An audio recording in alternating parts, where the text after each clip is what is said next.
Oh, you see me like rub my Wow. face on the floor like this is just beautiful. He's like, ah, these are just my show models. There's nothing to them. They're worth but But a handful of gold pieces. it's not the money, it's the art. Ah, yes. I see you're a connoisseur then. I have something extremely rare for you. Two offers, actually. And he pulls out a scroll case, and you can see it's got the, like, an old, several hundred years old, like, faded Chelish expeditionary naval force symbol. So it's, you know, the Chelish circle, the blood red circle, but it's completely faded to, like, black and, like, dotted with parts where, like, the ink has flaked off of it. You see drool slightly come down the side of my mouth like He's like, I have it on good authority that the map in here is the original schemata for the fort that the Chelish built in 4110 on the island of Empty Eyes. Now, I'm willing to sell this to you for 500 gold pieces, but before you get too hasty, I also have intimate and complete and total knowledge of everything there is to know about the island's lore. I have it on good authority from a sphinx that I met while I was traveling in Osyria. And I'm willing to sell that knowledge for 200 gold pieces. And if you don't like that, you can go find a sphinx yourself. you actually spoke to a sphinx. As you see me get like big eye. Oh yes, sphinx, they love me. They're all Really? ladies, you know, except for the men, but the ladies. Aha, yes. Of course. I mean, this is like a papery old man with like a bald spot and like white hair, and he's just like, yes, the ladies love me. Who doesn't love a map maker? Well, in the sense, Sphinx will probably dig him because Sphinx dig knowledge, so I actually believe him in that sense. I think it's perfectly. I think that's a perfectly acceptable price, guys. What do you think? Sounds good to Comfortable me. with that. Okay. Yes, we'll be happy to. So he holds you out two separate contracts, one for 500 and one for 200. Contracts. He's all about the paper. I guess he's all about the paper. Okay. Sure. Can anybody read More this importantly, this is stuff? going to be the first thing you're signing as a pirate lord. Yeah, it's probably just the signature and the piece of paper with the name on it's going to be worth something to somebody. So But you see me like, may I read it first, of course. yes, Yeah, linguistic check. If you would. Yeah. Firstborn, I. no second mortgages. Thinking when I First level up, to I'm pay going to out. start maxing out my Variable rate. There's like a waterfall method. It's like you must pay this debt first, then your cash funds go here. It totally ruined the cash flow. Is that a 22 linguistics? Yes. Yeah, the contract is incredibly straightforward compared to some of the things you read in Hell's Harbor. It mostly attests that you're capable of both reading and writing, sane of mind. Agree to the contract undersigned with the shop known as Armitages via the owner Armitage, and you enter into, you know, a non-refundable agreement. And one of them says for a map, which is authenticated by the owner verifiably as to the location of the Island of Empty Eyes, the Chelish Fort. So it's like, you know, when it says Island of Empty Eyes, it's actually just a blank, and then he like wrote Island of Empty Eyes in. They're like form letters. And the other one is a contract for information regarding the island. I asked him, when you give us information, it's okay that I can write it down. He's like, of course, you do whatever you want with it from there. I have to say, you're probably the only people who would ever pay for it. How would I know this would ever come in use? Of course, you never Maybe know. in my memoirs. I say a man that's prepared. I'd like to color your jib. Let me tell you, I learned a lot from those sphinxes. Yes. I would like to meet one day, just to share their knowledge. So There's why? a sphinx rolling around on the Western Isles here. Really? Oh, yes. Female or male? Well, I'm not quite sure, but I've heard that they are basing out of Zenbarqua, the westernmost cannibal isle. Cannibalist. Beautiful. So his face goes kind of blank. He's like, there's a reason they're called the Cannibal Isles. Oh, I know. Okay. Yeah. Well, and he's like waiting for you to sign the contracts and pass the gold over. You know, he's not saying anything, but just his body language is like, you like to sign them? I look two wars. Sure. They look legit, sir. I think I'm going to be putting a lot of points in Linguistics just to read the paperwork. It's like... Yeah, I think we're going to be seeing more and more of this. All right. You win a race, you have these ambulance chasers catching up with you and be like, oh, by the way, you need to sign this and sign that and get this legal document. Do you have life insurance? No, I do not. Okay, then do you have, it's just price of fame. Price of Fame, Rockstar, man. So, according to the map, it's going to take you 2 weeks to get to the Island of Empty Eyes. Oh, boy, that's a huge chop into our... Yes. It is a... But remember, the pirate lords are going to take that exact same amount of time. Okay. But, yeah, they will be there in 3 months, so you do lose 2 weeks of travel. A high plateau forms the north and central portions of the island, surrounded by 500-foot-tall cliffs. 2 long peninsulas jut from the plateau to the southeast and the southwest. I think I should zoom out here and get the audience what I'm talking about. Before we head off, I'd like to hire an escort. You're not heading off. He's describing the island to you. Okay. Interpreting the map. Fair enough. 2 sheltered bays offer anchorages, the one to the south, aka Area A, and you might want to be writing part of this down, whoever's taking notes. Okay, let me see. And the smaller beach to the east, which is Area K, which is a well-defended but much smaller and less deep anchorage. In addition, there are a number of beaches where boats can land upon the island shores, making it difficult to defend against a landing, but easy to defend against a march on the fort. Scattered across the island, but especially along the beaches and cliffs of the central plateau, are large weathered cyclops statues of giant cyclopses. The statues are all of great age, and they have a single eye, which once contained large and valuable gemstones that are now empty holes. The reason for the name of the island, the Thousand Eyes. Approaching the island, there are a number of low-lying shoals and barrier reefs just offshore that must be navigated through. There are numerous caves, but probably most important to you is Area F, which is a lookout point. There's a stone watchtower there, built in the Chelish manner. Area H, which is a gigantic stone bridge sized for cyclopses. Area L, which is a mountaintop area that was once used by the Chelish to do griffin riding off of. So it's like their hangar bay that's far away from the fort. It's where they would like send the scout riders to. And Okay, I missed what was between F and H.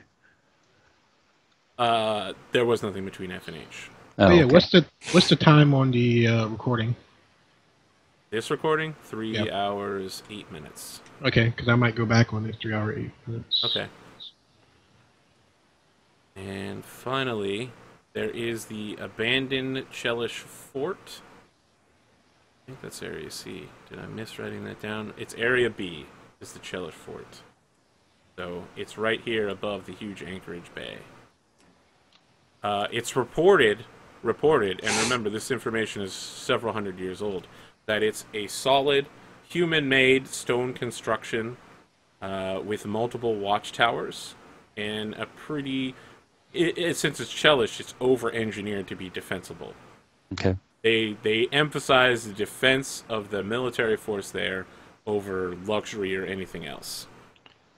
There's also Cyclops ruins at Area G, which have a number of prearranged structures there you could build out of as well.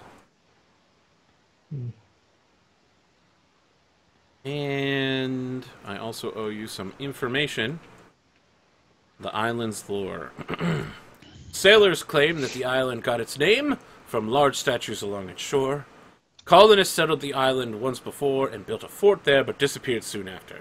Some say they went on a treasure hunt, but others claim they perished, and their spirits now haunt the island.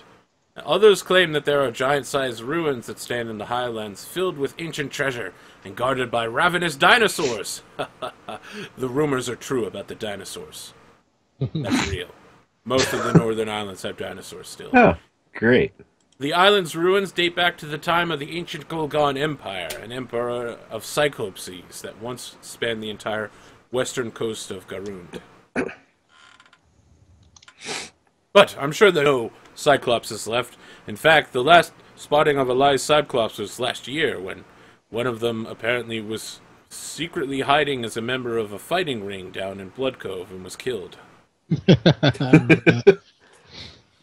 Good times. Sounds familiar. Does sound somehow. familiar, doesn't it? Well, I believe that is everything I owe you, unless you have any further questions. Oh, Were there any other critters mentioned on the island? Anything else, flora, fauna, that we should know anything about that anybody made note of? Well, not particularly. I would point out they did all disappear mysteriously. Okay. So There is that. there probably is some flora or fauna there that caused that to happen. Okay. mysteriously. Or it could have been the dinosaurs. Or it could have been the dinosaurs. What do I know about dinosaurs? There tend to be large beasts of flesh that rip things apart. They once ruled the world. This world? Yeah. Hmm. There's a reason they call it the land of the Mammoth Kings. Realm of the Mammoth Lords? I thought because the Mammophor ruled them. Yeah, and also giant dinosaurs. Fair enough. So, the way it works is there were giant dinosaurs after the Aboleth landed. Then the snake people came out and fought all the dinosaurs. The dinosaurs moved to like the polar edges of the globe. It's not that Dom's camera is off; it's that he's literally sitting half out of the camera. Oh, I'm sorry. He's It's literally just, like all the way over here, like, "Hey guys!" yeah, I'm typing and like Yeah. looking at the thing. That's why I'm like, I guess I need to get back now. Now Rich is doing it too. Everybody's moving around now. Yeah. Don't even mess with the cams, guys. We're just terrible at it. Yeah, go on. A little bit lower. There you go. There we go. That's going to be good. Excellent. That's perfect. Get comfortable again after typing all that stuff. All right. Yeah, so dinosaurs once ruled the earth, and they still roam the untamed lands and tend to kill lots of stuff. Fair enough. And Cyclopses. Think about it this way. In order for a T-Rex to live, consider how much you need to eat a day as a human, right? You need to eat That's a a lot. significant fraction of your body weight in order to live. Now imagine something that weighs dozens of tons. Has to eat that much. The T-Rexes need to eat lots and lots of stuff to live, and they do. Okay, then. All right. Any other questions for Armitage? No, Tell none that I me can think of. Can I ask the side questions? Ask what? May I ask a side question that's not involved with this? Of course. I might not answer it, but I will listen. Tell me about aboleths. I'm afraid I don't know much about aboleths. I hear there's an aboleth scholar here in Port Peril, though. A crazy old man. Oh, I already spoke with him. He was very interesting. Well, we run in the same general communities, but everyone thinks he's a stupid crackpot. Everyone knows aboleths are basically more or less fictional. Says, I met one. It was not fictional. It was I'm horrific. sure it was just swamp gas off of Akaton. I'll let you believe what you want to believe. I think I was going to say, I don't think you're going to change his mind about anything, so. Well, I respect his opinion. Yep. Wait, Yeah. he's a scientist and a scholar, but to be clear, for the majority of inhabitants on Golarion, people talk about aboleths in the same way you talk about Slender Man. No Yeah. one really thinks aboleths exist, but they do. Until you see one and it's like, well, that became a thing. You know what? No. People talk about aboleths like they do about platypus. No one believed they actually existed for hundreds of years until we started having pictures of them. A platypus? Surely that can't exist. Some sort of duck-billed beaver? I've still never awesome. seen one, and I remember being like, Yeah, but interested you in, can like, Google third platypus grade. I on was like, Google right now. platypus, that sounds so cool. I've never seen one.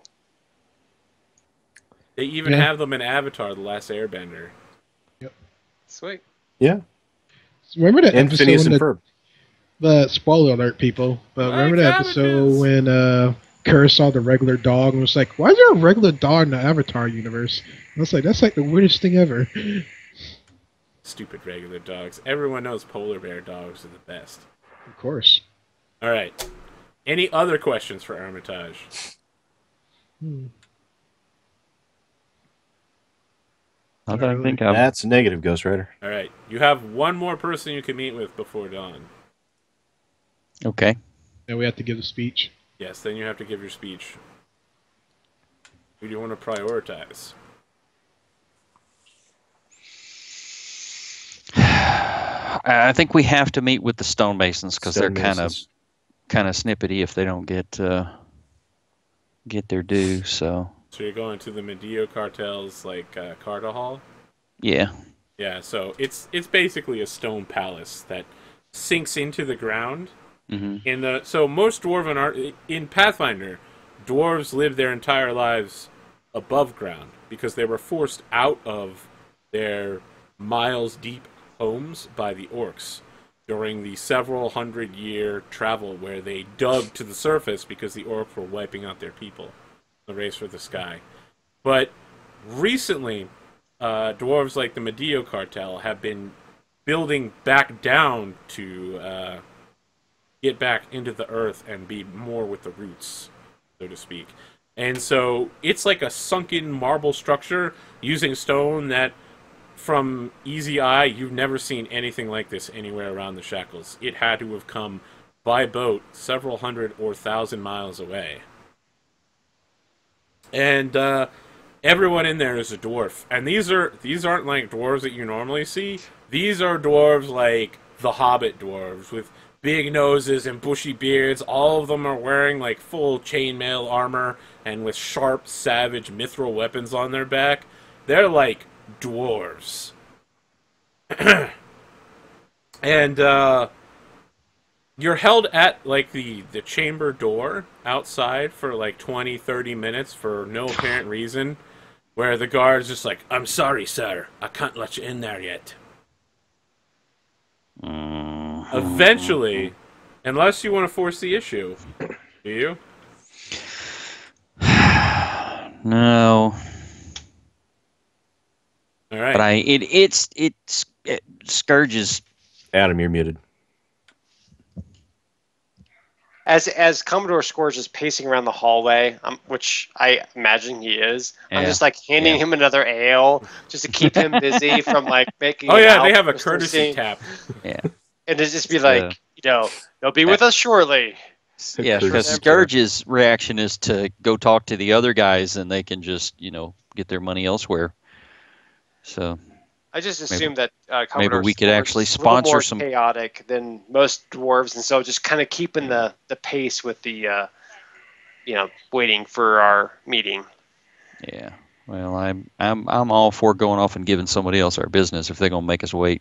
So, right about a half an hour in, when that happens, and you're like, "We're about to leave," the huge stone doors open. So they're like 30 feet tall and just crack open slowly, but noiselessly and very smoothly, which is unusual for stonework. And a man with an adamantine crown and like full mithril armor and noble's clothing comes out and says, "Ah, my apologies, Admiral Scourge. I did not realize you were waiting out here. My assistant Stephanus did not tell me that you were coming. I had not expected you until tomorrow." As I said again, my apologies. My name is Menas. I understand you are looking to have some stonework done. Well, we're under the impression that there may be something there. We're not sure how much is there. We're probably going to be expanding on some sort of an existing foundation rather than building something from scratch. Well, let me tell you first, we do specialty work like what you're asking for, but My understanding from our own private research is that it is human stonework, and while the stone may last for several hundred more years, you might have to worry about it sinking into the foundation after 1,000 or so. Do you really want such subpar quality work? It might be better to just rip everything out and start anew.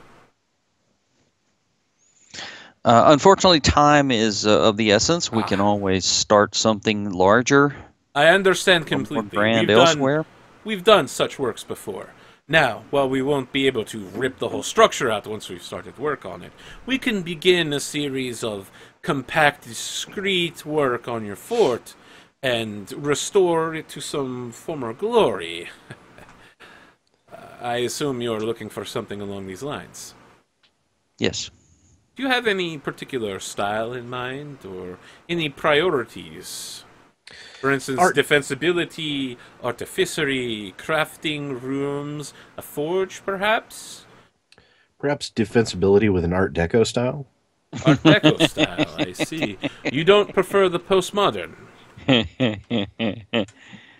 Lots of columns. Lots and lots of columns. Really? Columns? Well, No. we don't. Oh, No. well, we don't often get to do columns, you know. We normally have only 1 or 2 columns to shore up locations. You understand, for load-bearing purposes. Yep. I have a nephew. He loves the idea, the concept of columns. Guys, I got nothing. Anybody? Is everybody talking to the mute? No, or are we just not talking? No one's talking. No one's talking. Okay. No one has I any was idea watching. how to deal with Italian Oh, sorry, I stoneworkers. just got flooded with Adam's link there. Yeah, me too. I was like looking at that. I was like, what the heck am I watching? You gotta skip the ad, but it's the classic Renault nightmare. When you buy something, you're like, yeah, we'll just knock it down a few walls, add some plumbing, electrical. It'll be fine. And then they'll be like, yeah, you know, we can knock everything down and do it again, but it's hugely expensive. Yeah. I mean, we don't have a lot of coin to spend, so it depends on how much they are willing to charge. So, from what I understand, there is already a standing garrison on the island. However, it is mostly in disrepair. To build such a garrison would cost about 112,000 gold pieces. So, without having seen the structure, in order to repair it, you're looking at about 50,000 gold pieces. If you don't have that kind of funding, I can recommend a number of investment houses you can speak with. However, it sounds like you need money in the short term, and at the Medio Cartel, we offer extremely lucrative contracts on rates. Yeah. As long as you understand what the words compound interest mean. I have people for that. I see. So, I don't want to put words in your mouth, but we could, as an option, begin work to repair the entire garrison, which would allow you to store several hundred men, train guards, recruit. It would serve as a military stronghold. You could add to it sectionally afterwards. Mm-hmm. It would also provide a granary of sorts, a feast hall of some kind. Your rooms would be very simple and plain, but I'm sure your Pirate Council allies would understand, given you have 3 months to work with. We also have to talk about the quality of stone you're looking to work with. I'm guessing you can't have Verizian marble shipped in unless you have some sort of exclusive supplier. No, we have no supplier. We'll probably have to use whatever is on the island then, you know. Poorly hewn stone. It'll be fine, I'm sure.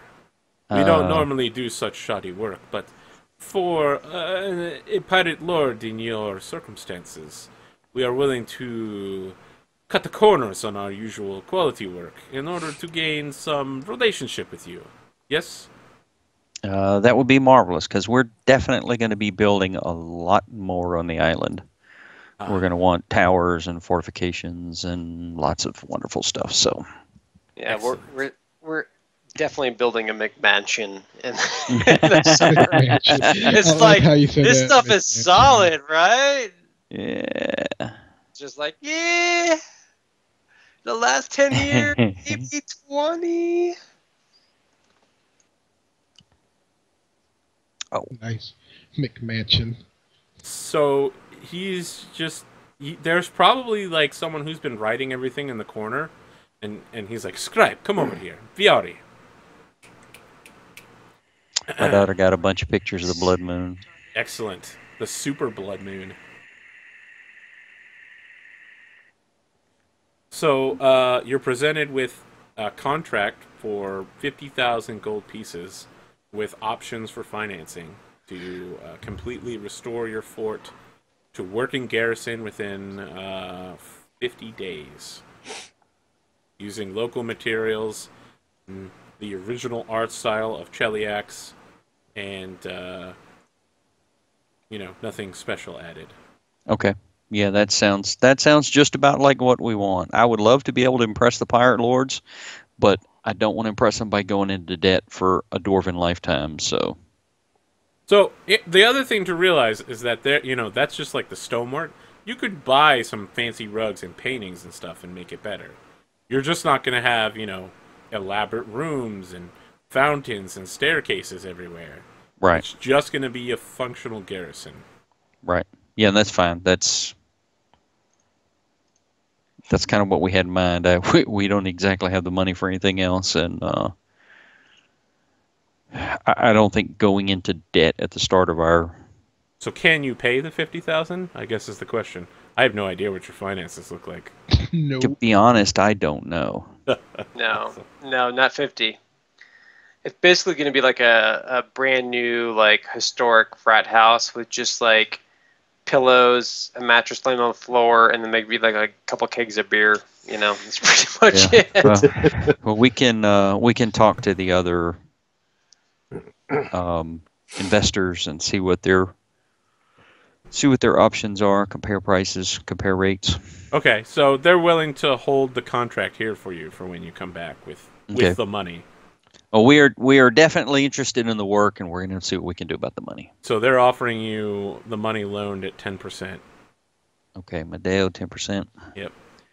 Is anybody else keeping notes just to make sure that I'm honest here? So it's now time for your speech as dawn begins rising. Okay.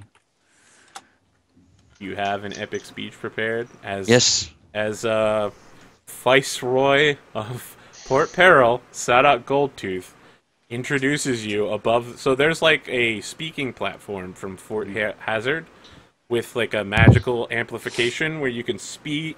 So Fort Hazard is an island that's in the bay that protects people from entering and exiting, and all of these pirates are getting on their ships to like hear what the proclamation is, but people will be able to hear it from anywhere on Port Peril. The problem is they won't be able to see who's speaking. Okay. But yeah, like you're brought to Fort Hazard, and you can see that they've brought in a number of like cannons, huge cannons, like 6-foot-long cannons, and giant cannonballs with heat. Like they have small ovens for heating the shot, so that when the cannonball strikes, it sets the wood aflame. Nice. Yeah. Heck of a place. Okay. They turn off the Alkenstar Gunworks illusion long enough for, Viceroy Sadat Goldtooth to introduce the newest pirate lord, who has not yet been accepted to the council, Admiral Scourge. And he spends the whole time subtly undermining you. Like, I guess he's not terrible. He is competent at his job. I know him as a man of less than adequate smell. Oh yeah, by the way, I have a used to little have pouch old- of money I won from him and I'm jingling it. You're jingling his purse back at him? His own Yeah. money. All right, you've got the microphone from the magic mouth spell they're using to amplify you. All right. So how do we? I had one of my guys rate me something who can do that sort of thing. So how do we do this? He's giving you an aid to your... Oh God, really? Seriously? Come on, man, you're killing me. And what's my check? Charisma. I'm not trying to throw it back in your face, but you're the one who keeps speaking with. I have to give the speech. I have no Horrible- choice at this point. Which no, Could I'm be not- Pirate I'm not Lord complaining. Alaris.